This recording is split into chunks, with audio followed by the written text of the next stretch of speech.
One step beyond.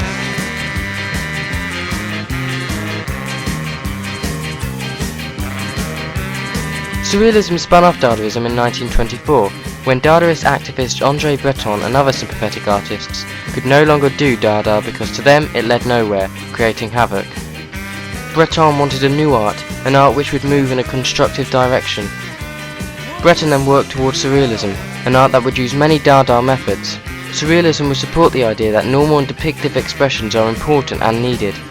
However, the sense of their order must be open to the wide range of the imagination, which differs from the Dadaism approach of rejecting categories and labels. Surrealism leader André Breton was definitive in his assertion that Surrealism was a revolutionary movement. Comedy has been influenced greatly by the original ideas brought forward by Dadaism and Surrealism, particularly British comedy. In the 1950s, Spike Milligan wrote The Goon Show. Havoc went through the pigeonhole, through a carrier pigeon. There was something stuck to his leg. It was the postman. Letter for you, sir. Thank you. Hurriedly, I tore open the letter. Inside was an envelope. With most of the plot lines having a purely random stream of consciousness feel, which began to open doors for the genre. In the 1960s, That Was the Week That Was traditionally a late-night satirical comedy. However, it had some very surreal elements, such as when the mechanics of the production are put on public view, almost breaking the fourth wall, as well as aiming to be deliberately inflammatory. Later in the 1960s came At Last, a 1948 show, which can be seen as a precursor to Monty Python. The show was built around surreal sketches that had no relation to each other, and was in effect the birth of a whole new breed of sketch shows. Spike Milligan then pipped Monty Python to the post with his series Q5, which really began to play around with the conventions of television in a subversive way. The sketches will typically begin with a simple enough premise but then wander off the point and off topic, leading to neither conclusions nor punchlines. Just a minute. These im-bum-bum-bums are mine. Im-bum-bum-bum. They fell off while I was shaving. No. Im-bum-bum-bum. These. Im-bum-bum-bum. The performers often appeared either to be improvising or blatantly reading their lines off cue cards. A year after Q5 was shown on our televisions, Monty Python's Flying Circus aired and proved to be a significant influence on the popular culture. The Goon Show influenced TV series included an intricate structure and many illogical absurdities and non sequiturs. A lot of surreal comedy in the 1980s was influenced by Monty Python. Nobody expects the Spanish Inquisition. Including the comedy styles of Vic Reeves and Bob Mortimer, who later brought surrealism to the quiz show format in the 1990s with Shooting Stars. The show turns the traditional format upside down by asking silly and sometimes unanswerable questions, cutting to random sketches and giving guests wacky and strange tasks. I'm going to put this dead blue tit on your head.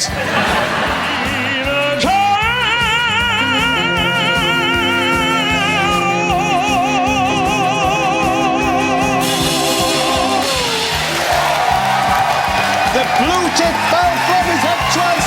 He didn't win. More recently, the Mighty Boosh broke a trend of serious and down-to-earth sitcoms following the success of The Office by mixing comedy, music and surrealism. What's going on? I'll tell you what's going on. I just narrowly avoided a bumming from Grizzly Adams. The Mighty Boosh has a large cult following, and you could say it has its own surrealist group, who religiously recite the lines and lyrics from the show and dress up as the mysterious and bizarre characters. Following in Mighty Boosh's popularity is the American sitcom Flight of the Conchords, which showed two band members expressing a narrative and their own feelings musically and in an unconventional and humorous way. In one episode, Brett expresses infuriation and anger by dancing to a high-tempo and upbeat song. This may have been directly influenced by the famous surrealistic film by Luis Buñuel and Salvador Dali entitled On Shenandoah, in which the leading man's attempt to seduce the woman is satirized and made comical by placing it against the strident insistency of tango music, a dance associated with passion and death.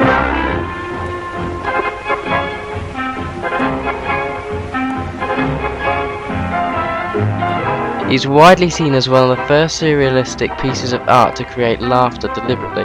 However, even though surrealism was thought to have been created in 1924 by André Breton, there's evidence that surrealism, and more specifically surreal humour, had been published before even the 20th century. I don't really believe that since entertainment had been performed there has been a time where surrealism didn't exist and did exist.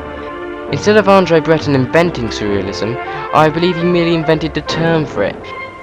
He established it and told people what he believes it should mean to people and what he hopes people can accomplish with it.